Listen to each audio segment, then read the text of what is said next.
Recorded Books presents M.Y.T.H. Link by Robert Asprin. Narrated by Noah Michael Levine. Chapter 1. Petty crime is the scourge of business today. D. Lorien. I actually liked our new office facilities better than the old. Even though Oz had argued hard to keep the even odds as a bar, read money-making venture, the rest of us ganged up on him and insisted that since we had an extra building, it would make more sense to remodel it into offices than to keep trying to do business out of our home.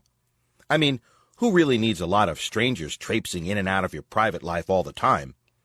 That practice had already landed us in trouble once, and the memory of that escapade was what finally convinced my old mentor to go along with the plan.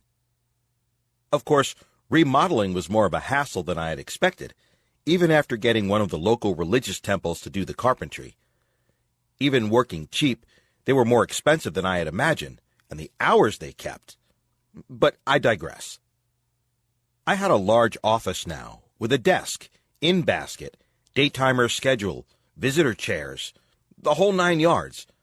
As I said, I liked it a lot. What I didn't like was the title that went along with it, to wit, President. That's right.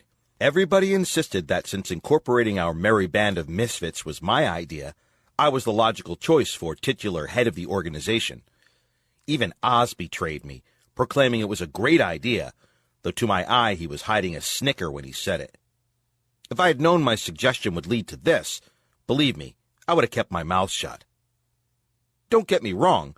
The crew is great. If I were going to lead a group, I couldn't ask for a nicer, more loyal bunch than the one currently at my disposal.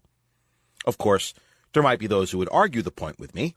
A trollop, a troll, 2 gangsters, a moll, and a pervect, an overweight vamp, and a baby dragon might not seem like the ideal team to the average person. They didn't to me when I first met them. Still, they've been unswerving in their support of me over the years, and together, we've piled up an impressive track record. No, I'd rather stick with the rat pack I know, however strange, than trust my fate to anyone else, no matter how qualified they might seem.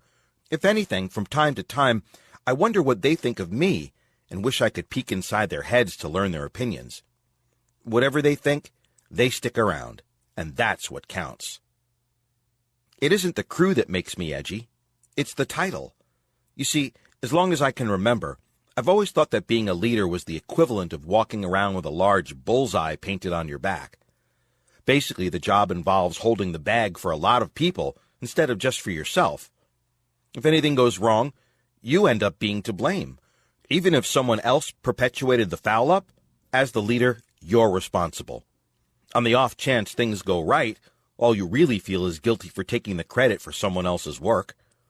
All in all, it seems to me to be a no-win, thankless position, one that I would much rather delegate to someone else while I had fun in the field.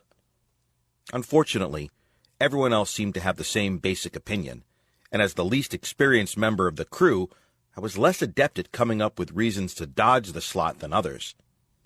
Consequently, I became the president of M.Y.T.H. Inc. That's Magical Young Troubleshooting Heroes. Don't blame me. I didn't come up with the name.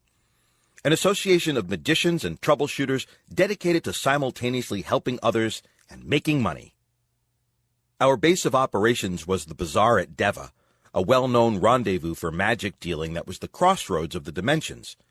As might be imagined, in an environment like that, there was never a shortage of work. I had barely gotten settled for the morning when there was a light rap on the door of my office, and Bunny stuck her head in. "Busy, boss?" "Well?" She was gone before I could finish formulating a vague answer. This wasn't unusual. Bunny acted as my secretary and always knew more about what I had on the docket than I did. Her inquiries as to my schedule were usually made out of polite. To keep listening to this audiobook, I've left you a link in the description so you can do it, at no cost thanks to Audible's 30-day free trial.